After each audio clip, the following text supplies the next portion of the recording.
Welcome to another episode of That's Right. I'm your host, Chris Voss. Today we have Michael Kramer, the founder of Freed by Real Estate. Michael, welcome to That's Right. Thank you, Chris. It's great to be here. Yeah, good to have you. Yeah. So, is it a ridiculous idea for you to share with our viewers a little bit about your business and your journey? Not at all. Love the question.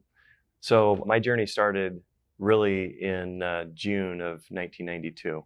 And that was the day that my mother came to me, her youngest son. She has 10 kids. I'm her youngest boy. And she told me that she didn't have $600 to bury my father. The night before, he died in our living room after a 3-year battle with cancer. So needless to say, that was a rough day for me. And I remember promising to myself, first of all, thinking, how in the world does this happen? A man that owned a business for 40 years, very well respected and very well known, how does he die broke? And I remember promising to myself that I would never let that happen for anybody in my family again. I didn't know how I was going to fix it because I was a kid, but I knew I had to fix it. So I ended up finding, as a young adult, franchising. And that turned into sort of the secret to my success. All the systems and processes really helped me thrive.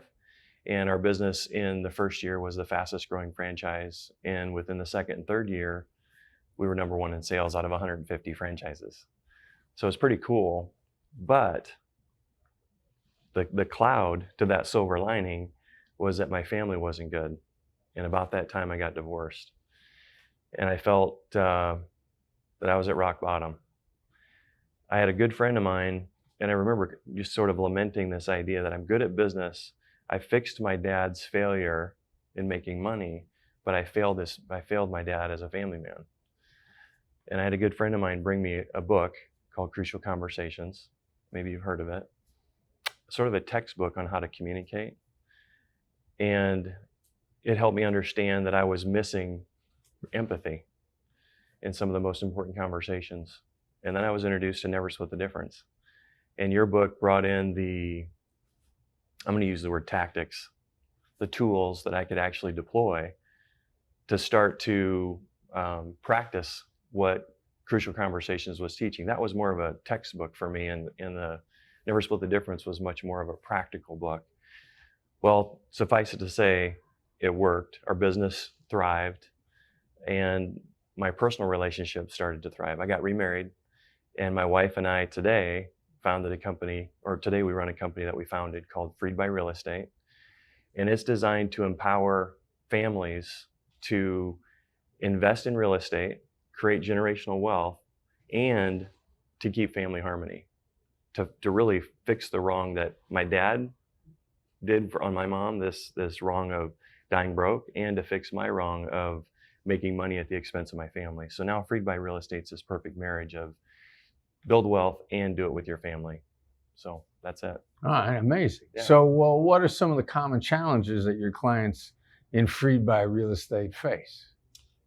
Well, I think there's sort of this, everybody's facing some of these challenges, and then there's some specific challenges related to our business.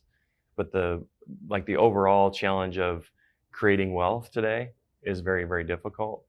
You look at inflation, all the things, I don't want to get into all the political stuff, but there's a lot of challenges for families. They have to both work to make ends meet. Affordability in housing is very difficult.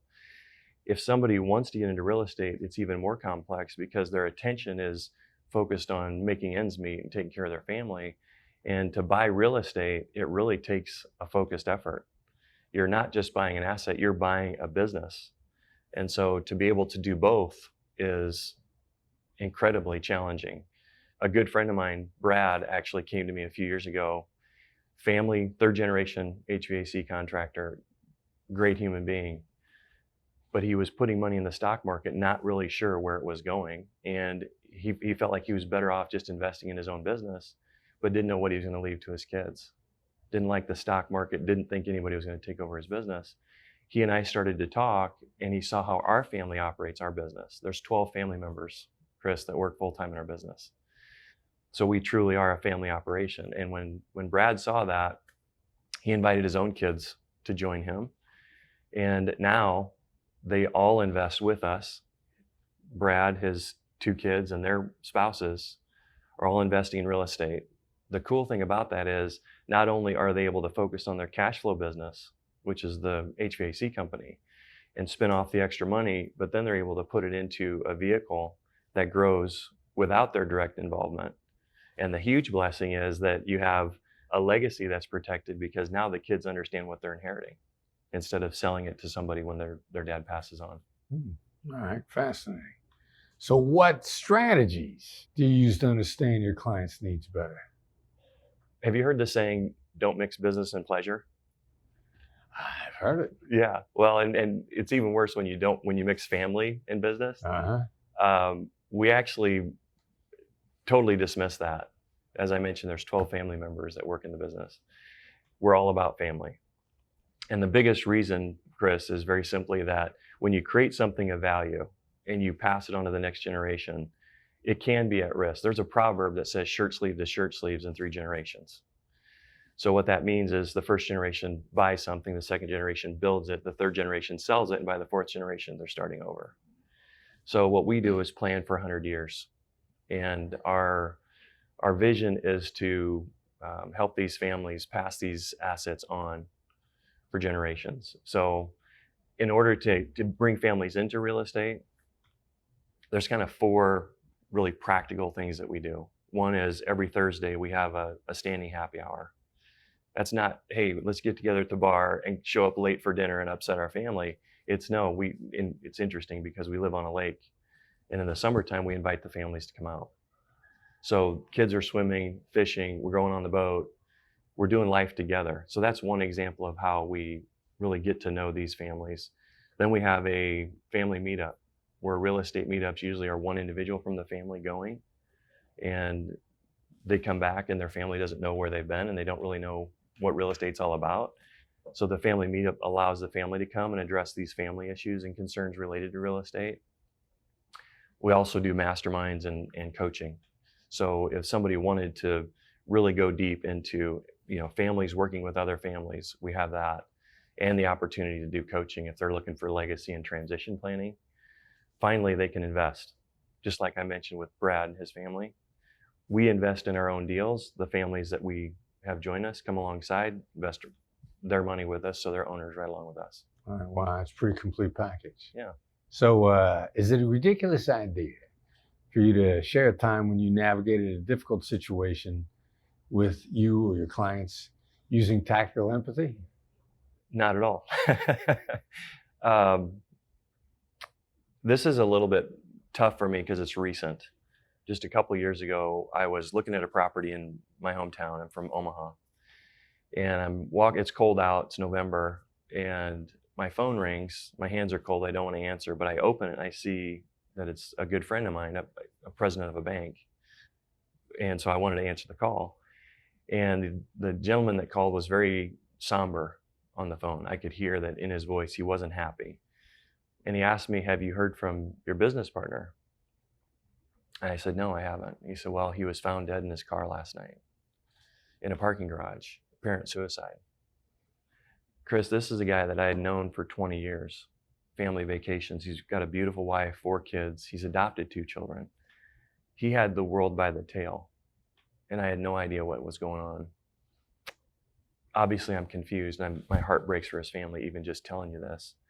And I was, your mind swims. Why would a guy do that? Well, it didn't take long for me to figure it out because we had 40 properties together. Okay, so he had his own portfolio, I had my own. It's kind of like a blended family. And of the portfolio we had together, our lenders started to call me because we use debt to purchase these assets, and they all wanted to know, what the plan was. Well, in that process of listening to them, I learned that we were about $500,000 underwater on that group of 40. Yeah, how does that happen, right? I'm a business owner, I should know this. Well, I made a mistake, and in the operating agreement allowed him to be the manager and have authority. I'd never in my life felt betrayal, ever, until I learned that news. To make it worse, Chris, within a few weeks, the FBI showed up at my house and the FDIC. These guys are serious, right? Right. I learned after a 3-hour interrogation that he was accused of defrauding some banks.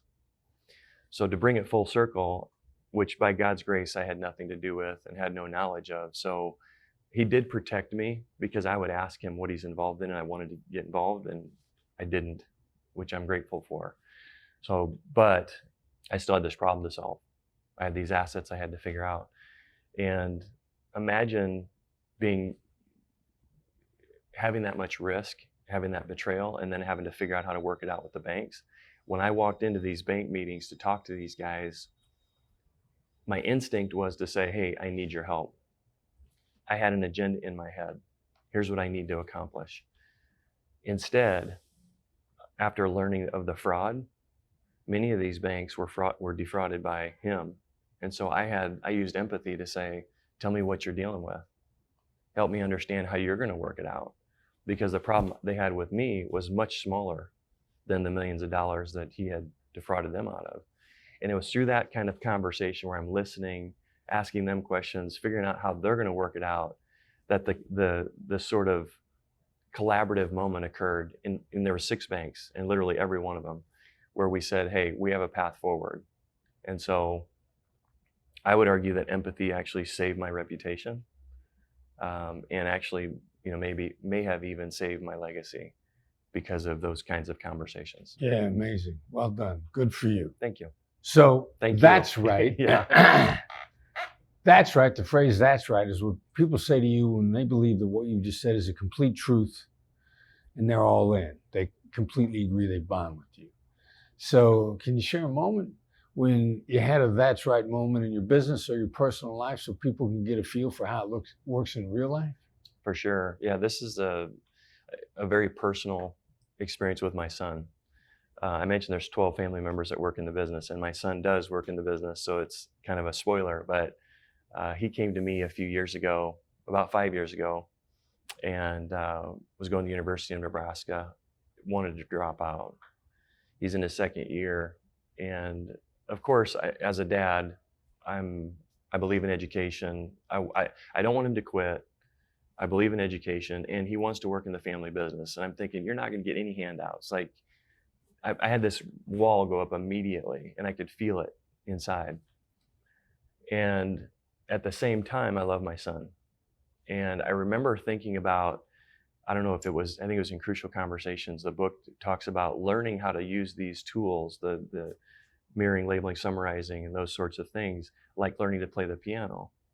And each of these tools is like a chord. And I don't know how to play the piano, so I'm probably upsetting some people who are pianists. But as you're playing these chords, if you strike a chord with somebody, there's this resonance, and you get drawn in, and you start to collaborate. So and I was new to Never Split the Difference at that time. So we started to collaborate because I was listening, mirroring, summarizing, and at the end, I gave him a full summary of what he said, and he looked at me. He was tears streaming down his face. He said, "That's right, Dad." Today, Luke is the head of acquisitions for our company. He's bought over 400 properties. He personally owns enough real estate to earn 6 figures in passive income. He's 23 years old. Thanks to That's Right. Well done. Well done. Thank you. All right. So if someone wants to learn more about you or how they could work with you, what's the best way for them to get in touch? Yeah, you can find me at freedbyrealestate.com, where you'll see all of the things that we're doing in business. I'm also very active on Facebook. Or if you want a more personal connection, you can go to realmichaelkramer.com. realmichaelkramer.com. Michael Kramer, thank you for being here today. My I know pleasure. everybody learned a lot from what you had to say. Thank you, Chris. Appreciate your time.